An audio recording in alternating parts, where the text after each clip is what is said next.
CA কার্যকরে বদলালো Shantanu ঠাকুরের deadline. আপনারা জানেন শান্তনু ঠাকুর আগেই বলেছিলেন সিএ কার্যকর হবেই 7 দিনের মধ্যে। 7 দিনের মধ্যে গোটা প্রক্রিয়া সম্পূর্ণ করব। দেশ সিএ চায়। আগে বলেছিলাম 7 দিনের মধ্যে হবে, এখনো বলছি 7 দিনের মধ্যে প্রক্রিয়া সম্পূর্ণ হবে, কিছু দিনের মধ্যেই কার্যকর হবে সিএ, এমনটাই বলেন শান্তনু ঠাকুর।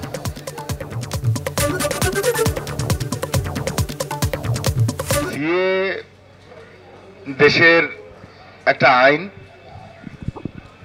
সিএ দেশের ডিমান্ড।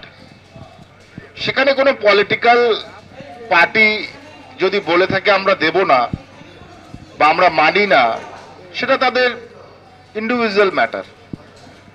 কিন্তু বাস্তব জায়গায় দেখতে গেলে এতে তাদের কোনো ভূমিকাই নেই। তাদের হাঙ্গামা, বিদ্রোহ, সরকারি সম্পত্তি ধ্বংস করা এছাড়া আর কোনো জায়গা নেই। It is already been in act, CAA, citizenship amendment act.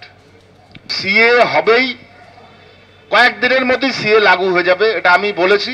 ঠিক আছে, টার্গেট দিয়েছিলাম, ওটা স্টেজে বসে কথা বলার মতো একটা দিতে হয়, সেটা দিয়েছিলাম, কিন্তু সিএ কয়েকদিনের মধ্যে লাগু হবে। অর্থাৎ শান্তনু ঠাকুর বলছেন কয়েকদিনের মধ্যেই সিএ কার্যকর হবে, কিন্তু এর আগে এই ডেডলাইন দিয়ে শান্তনু ঠাকুর কেন্দ্রীয় জাহাজ প্রতিমন্ত্রী তিনি ঠিক কি বলেছিলেন গত 28শে জানুয়ারি দেখুন।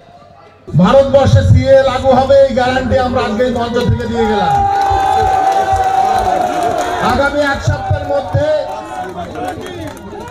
ভারতবর্ষ, পশ্চিমবঙ্গ সহ ভারতবর্ষের প্রত্যেকটা স্টেটে সিএ লাগু হবে এবং সেটা আপনারা দেখবেন। আজকে সেই গ্যারান্টি এই মঞ্চ থেকে দিয়ে যাচ্ছি। সিএ কার্যকর প্রসঙ্গে এর আগে শুভেন্দু অধিকারী তিনি কি বলেছিলেন দেখুন। তার কাছে খবর আছে যে সিএ পোর্টাল চালু হতে চলেছে। আইন তো আগেই হয়েছে, রুল ফ্রেম হয়ে গেছে, ফেব্রুয়ারি মাসেই এক্সিকিউশনের দিকে যাচ্ছে। আপনাকে ভারত সরকার আপনাকে সমনাগরিকত্বর সার্টিফিকেট প্রদান করবে। এটাতে আতঙ্কিত মমতা বন্দ্যোপাধ্যায়, কারণ পশ্চিমবাংলার 2 কোটি বাঙালি হিন্দু, তাদের 1945 সাল থেকে কেপি ঠাকুরের নেতৃত্বে যে লড়াই, সেই লড়াই সফল হতে চলেছে এই ফেব্রুয়ারি মাসে। এর থেকে বড় প্রাপ্তি কিছু নেই। তাই মমতা ব্যানার্জি আতঙ্কিত যে আমার সিটগুলো সব গেল, আমার সিটগুলো সব গেল। আর এখানে 35 হওয়া মানে পরের দিন মমতা ধপ, তারপরের দিন বিজেপির সরকার। নিয়োগ দুর্নীতি মামলায় ফের পার্থ চট্টোপাধ্যায়ের জামিনের আবেদন খারিজ হয়ে গেল। এবং জামিনের আবেদন খারিজ করতে গিয়ে সিবিআইয়ের আইনজীবী যে যুক্তি সামনে রাখেন, যে সমস্ত দুর্নীতিতে কলকাঠি নেড়েছেন আড়ালে থেকেই পার্থ চট্টোপাধ্যায়, এমনভাবে অভিযুক্তরা অপরাধ করত যাতে ধরা না পড়েন।